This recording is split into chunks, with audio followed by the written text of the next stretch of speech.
Hello, all you freedom-loving people. As manufacturing returns to U.S. soil, the cost of tariffs will largely be borne by China, and Trump is pulling back support from Ukraine, making way for Russia to negotiate. Okay, let's get into it. The aftermath of last Friday's drama still lingers. Speaking to the Financial Times after a weekend hobnobbing with European elites in London, Zelensky made it clear that his ultimate goal is to join NATO, not end the war, and he said the end of the war with Russia is very, very far away. President Trump responded by saying, "This is the worst statement that could have been made by Zelensky, and America will not put up with it much longer. It's what I was saying. This guy doesn't want there to be peace as long as he has America's backing.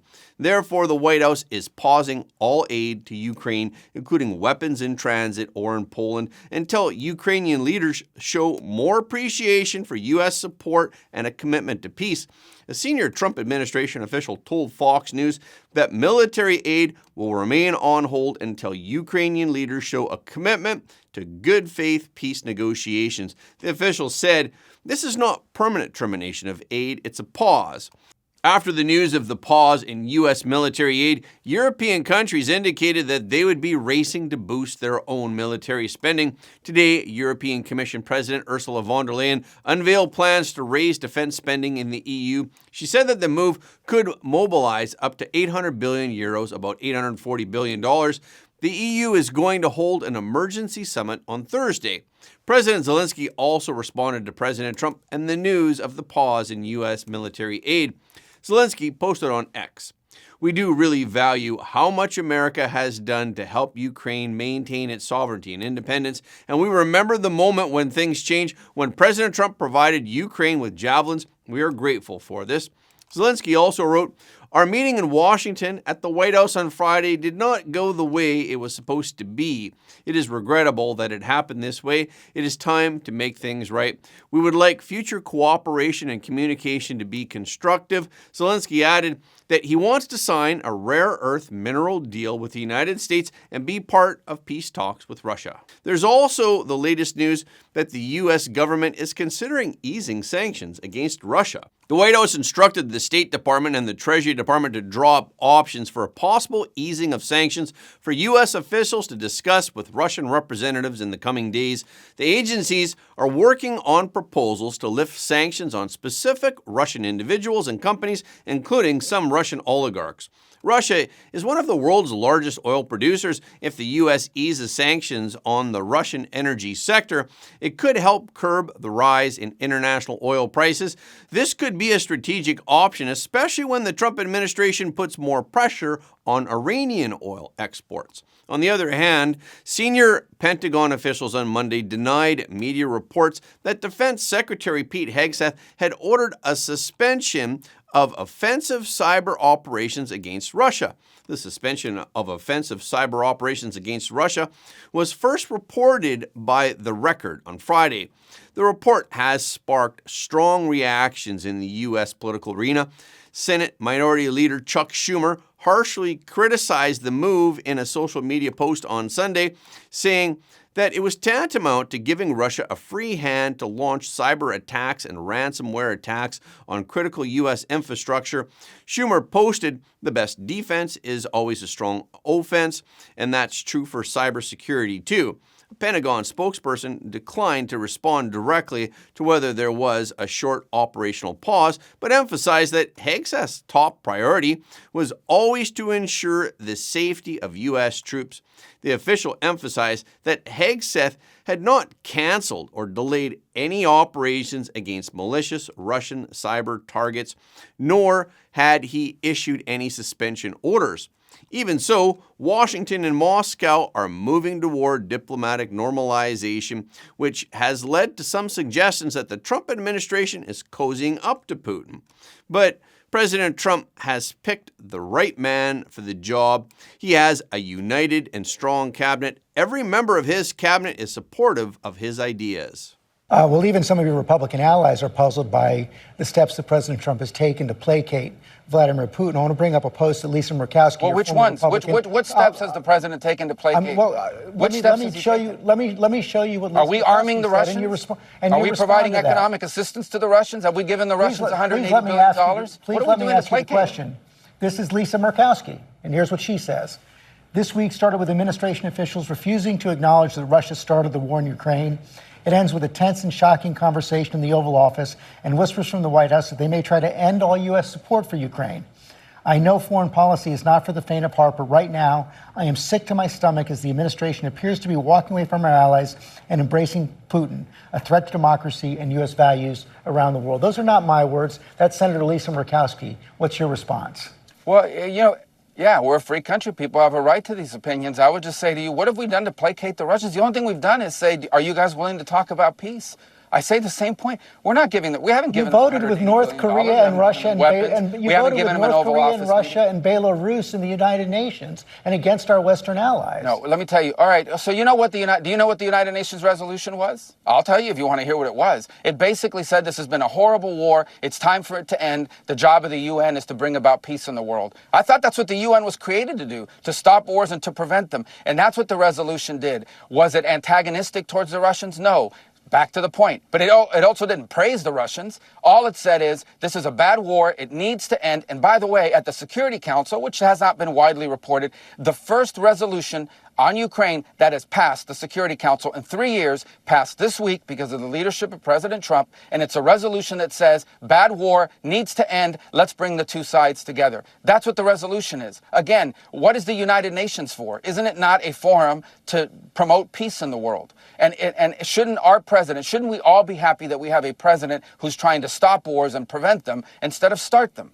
And I just don't get it. I really don't, other than the fact that it's Donald J. Trump. If this was a Democrat that was doing this, everyone would be saying, well, he's on his way to the Nobel Peace Prize. This is absurd. At the same time, Russia has agreed to assist the Trump administration in communicating with Iran on various issues. Kremlin spokesperson Dmitry Peskov said that Russia believes that the United States and Iran should resolve all problems through negotiations, and that Moscow is ready to do everything in its power to achieve this. Last month, President Trump restored his maximum pressure campaign on Iran in order to drive Iran's oil exports down to zero in order to stop Iran from obtaining a nuclear weapon. The U.S. has said that it's open to talks with Iran, but Iran's supreme leader Ali Khamenei has rejected talks with the U.S.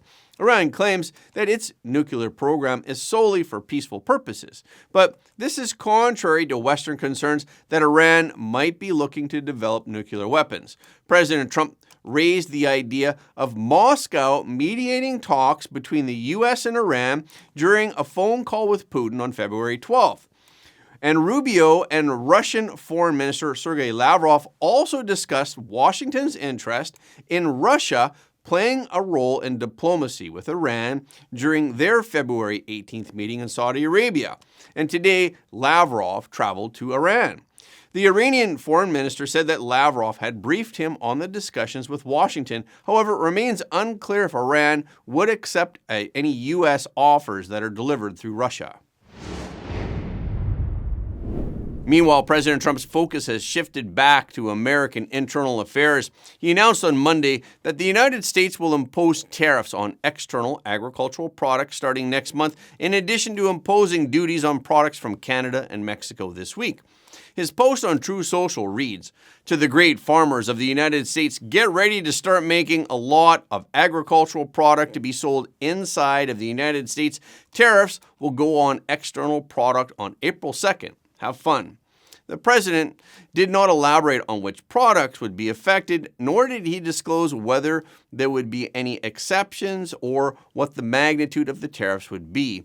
Starting today, the U.S. will also impose a 25% tariff on imports from both Canada and Mexico. As of Sunday, the tariffs on the two countries had not been finalized, and Commerce Secretary Howard Lutnick told the media he's sort of thinking about right now how exactly he wants to play it with Mexico and Canada, and that is a fluid situation. There are going to be tariffs on Tuesday on Mexico and Canada. Exactly what they are, we're going to leave that for the president and his team to negotiate. But on Monday, the president announced that the tariffs would go into effect at 12:01 a.m. Tuesday. So I think it's going to be very exciting for the automobile companies. On the tariffs, is there any room left for Canada and Mexico to make a deal before midnight? And should we expect those Chinese tariffs, the extra 10%, to take No effect? room left for Mexico or for Canada. No, the tariffs, they're all set. They go into effect tomorrow. President Trump has suggested that these two countries should build auto plants and other facilities in the U.S. so they won't be subject to the tariffs. Canada's Foreign Affairs Minister, Melanie Joly, told reporters that Ottawa is ready to respond. She said, if Trump is imposing tariffs, we are ready. We are ready with $155 billion worth of tariffs, and we're ready with the first tranche of tariffs, which is $30 billion. In an interview after the news came out, the Premier of Ontario, Doug Ford, even threatened to cut off power supplies to the United States. We are the largest purchaser of alcohol in the world. We buy over 3,600 products from 35 states. I talked to the governor of Kentucky and Mitch McConnell. Don't touch our bourbon. I'm going after absolutely everything. And I don't want to. We keep the lights on to 1.5 million homes and manufacturing in New York, in Michigan, and in Minnesota. If he wants to destroy our economy and our families, I will shut down the electricity going down to the U.S. And I'm telling you, we will do it. It's unfortunate. I would rather ship you more electricity, ship you more critical minerals. I want to ship you more energy, more potash to keep your farmers going, and uranium that you use for your nuclear power. It comes through from Saskatchewan over to Ontario. And it's going to be a massive, massive problem.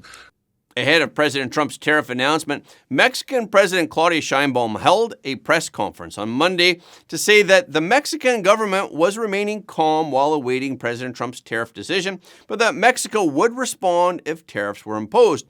She did not give any details, but she added that coordination with the U.S. on trade and fentanyl trafficking was very good.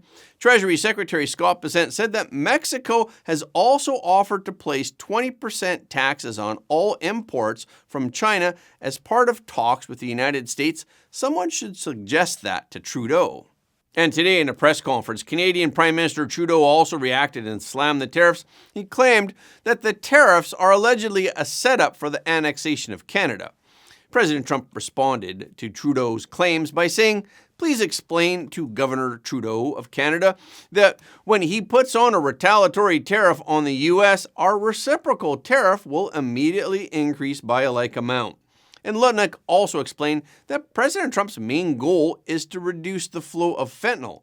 Opioids are killing 75,000 Americans a year. This is not a trade war. There must be a reduction in autopsy deaths from opioids. And Honda plans to shift production of its next-generation Civic Hybrid from Mexico to Indiana to avoid the U.S. tariff on Mexican products that took effect on March 4th. In this event, Honda would be the first major Japanese automaker to take concrete action in response to the Trump administration's tariff policy. Honda originally planned to build the next-generation Civic in Mexico in November of 2027. Mexico has long been a low-cost production center for Japanese and other global automakers, and about 80% of Honda's production in Mexico is sold into the United States. This was due to the rising cost of producing the Honda Civic in Indiana and Canada. But Honda decided to change its strategy and start production in Indiana from May of 2028, taking into account President Trump's tariffs on Mexico and Canada. Annual production is expected to be about 210,000 vehicles. Last year, Honda sold about 1.4 million cars and trucks in the U.S., including its luxury brand Acura models. If Indiana's production can't meet demand, Honda will consider importing from countries not affected by the tariffs. And The computer chip maker TSMC has also expanded its investment in the United States because of the possibility of separate 25% tariffs. Today, Taiwan Semiconductor is announcing that they will be investing at least $100 billion in new capital in the United States over the next short period of time to build state-of-the-art semiconductor manufacturing facilities. I think mostly it's going to be in Arizona, which is what I understand, which is a great state. I like it because I won it, but I won most of them, actually. But we won it, and we won it big. The most powerful AI chips in the world will be made right here in America, and it'll be a big percentage of the chips made by his company. But as you know, they're based mostly in Taiwan, and they're far and away the biggest. There's nobody even close. This $100 billion in new investment will go into building 5 cutting-edge fabrication facilities in the great state that we just discussed, Arizona, and will create thousands of jobs, many thousands of jobs, and the high-paying jobs. In total, today's announcement brings Taiwan Semiconductor investments to about $165 billion they've started already, among the largest new foreign direct investments in the United States. TSMC said that the expansion plan includes 3 new chip manufacturing plants, 2 advanced packaging facilities, and a large research and development center. President Trump also said that the investment would create tens of thousands of jobs with the construction of 2 more high-end chip manufacturing plants in Arizona. TSMC produces chips that power countless technology products from iPhones and artificial intelligence systems to automobiles and medical devices. Its expertise in advanced chip packaging types is particularly important for AI chips. With AI booming, the demand for AI chips has increased dramatically. For years, the U.S. has expressed concern about TSMC's near monopoly in chip manufacturing. This is because its most advanced facilities have been reserved for Taiwan. And because of the growing threat from the Chinese Communist Party, the U.S. considers TSMC's large presence in Taiwan to be a strategic risk. So it has urged the company to shift more of its production to the U.S. Since taking office, President Trump has said that he will impose a tariff on foreign chip production in an effort to bring chip manufacturing back to the United States. President Trump said on Monday that TSMC's decision was a matter of economic security and a matter of national security for the United States.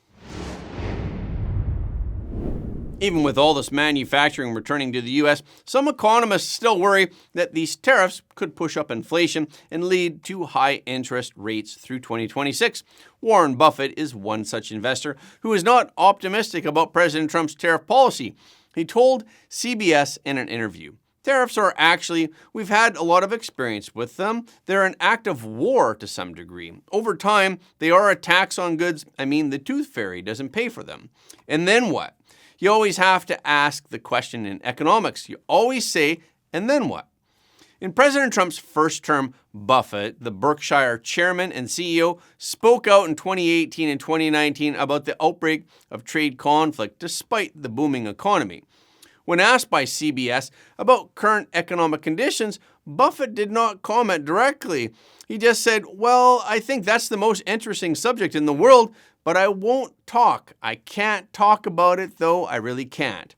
Buffett was also asked about his view of investing in America. Buffett said, "A majority of any money I manage will always be in the United States." And when asked why that was, he responded, "It's the best place. I was lucky to be born here." Buffett has been in defense mode for the past year. He has been quick to sell stocks and maintain a record level of cash. Some have interpreted Buffett's conservative moves as bearish on the market and the economy.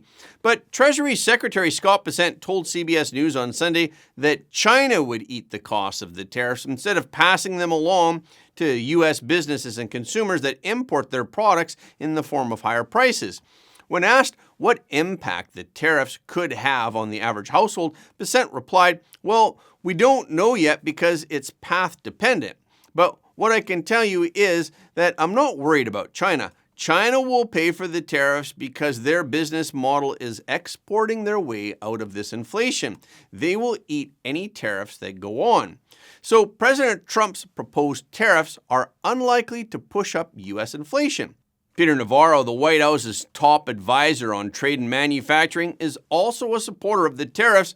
He has written a column in USA Today explaining the positive effects of the tariffs. He said that the impact of the policy was immediate after the announcement of a 25% tariff on all imported steel and aluminum products. Century Aluminum, the largest U.S. aluminum producer, restarted idle production lines, Alcoa expanded operations, and U.S. aluminum production surged, reviving a key industry that underpins national security. In an interview with CNBC on Monday, Navarro said that the inflationary impact of any tariffs would be secondary. So he doesn't think that the president will waver on those. Because the president knows that it's about real wages going up and factory jobs going up in order to realize a strong and prosperous world for America. This is the path that the president has chosen. And that's a wrap for this episode. Thank you so much for your support of Front Page. Please remember that every like, comment, and share helps more people to see the truth. If you haven't already, please subscribe. And if you have already subscribed, we thank you. But please double check to make sure that you're still subscribed, because some of our audience have reported that they're somehow unsubscribed without their knowledge. We've also heard that some of you don't get notifications of our videos anymore on YouTube. So when you do subscribe on YouTube, please make sure to tap the notification bell as well. Okay, this is our show for today. Thank you so much for tuning in. If you like what you heard today, please don't forget to like this video and share it with your friends and family, because everybody deserves to know the truth.